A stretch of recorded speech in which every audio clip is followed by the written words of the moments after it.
अस्सलाम वालेकुम, मैं हूं डॉक्टर शाहिद नदीम, डायबिटोलॉजिस्ट। आज हम बात करेंगे कि जो सेल्फ ग्लूकोज मॉनिटरिंग है, घर पे जो हम खुद से ग्लूकोमीटर से ब्लड ग्लूकोज चेक करते हैं, उसका कितना फ़ायदा होता है, वो कितना एक्यूरेट होता है। एक बात मैं आपको बताता चलूँ कि ये जो हम ग्लूकोमीटर से अपने घर पे जो ब्लड ग्लूकोज मॉनिटर कर रहे होते हैं, चेक कर रहे होते हैं, इसमें glucometer to glucometer, person to person readings जो हैं वो तकरीबन 10 से 20 मिलीग्राम का डिफरेंस आना जो है वो एक नेचुरल बात है और इसमें कोई एरर की बात। लेकिन अगर 20 मिलीग्राम से ज़्यादा का फ़र्क आ रहा है किसी दो ग्लूकोमीटर्स की रीडिंग्स के दरमियान, तो इसका मतलब है कि उनमें से कोई एक ग्लूकोमीटर जो है सही काम नहीं कर रहा। इसके अलावा जो एक्यूरेसी है ब्लड ग्लूकोज मॉनिटरिंग की, वो डिपेंड करती है कई फैक्टर्स पे, जिसमें से एक फैक्टर तो ग्लूकोमीटर है, दूसरा उसकी स्टेप्स है। स्टेप्स के ऊपर जो है, पैकेट के ऊपर जो एक्सपायरी डेट लिखी होती है वो आपको ज़रूर चेक करनी चाहिए, क्योंकि ये जो एक्सपायरी डेट होती है, ये अगर एक्सपायर हो गई है स्टिक्स, तो फिर भी इनकी रीडिंग्स में वो एक्यूरेसी नहीं होती जो कि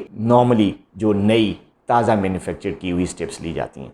एक्सपायर्ड जो है वो स्टिक्स का इस्तेमाल जो है वो आप ना करें। इसके अलावा ग्लूकोमीटर, उसके अंदर सेल्स होते हैं, बैटरी से वो ऑपरेट होता है। तो जब ये सेल्स वीक हो जाते हैं ज़्यादा इस्तेमाल के बाद, तो उसके बाद भी जो ग्लूकोमीटर है उसकी रीडिंग में फ़र्क आना शुरू हो जाए और वो इतने एक्यूरेट रिजल्ट नहीं दे। तो अगर आप रेगुलरली बैटरीज और ये सेल्स रिप्लेस करते रहें, तो इससे फिर आप का जो ग्लूकोमीटर है वो एक तो फंक्शनल रहता है सही तरीके से और उसकी रीडिंग्स एक्यूरेट आती हैं। इसके अलावा ब्लड ग्लूकोज की लेवल जो है कितना एक्यूरेट है वो डिपेंड करता है कि हम किस जगह से या बॉडी की किस साइड से ले रहे हैं। अक्सर हज़रात को मैं यही एडवाइस करता हूँ कि हमेशा जो ब्लड ग्लूकोज चेक करें घर पे ग्लूकोमीटर से, वो अपनी उंगलियों से करें और उंगलियों के साइड्स पे जो है वो पिकर का टच करके वहाँ से ब्लड निकालें।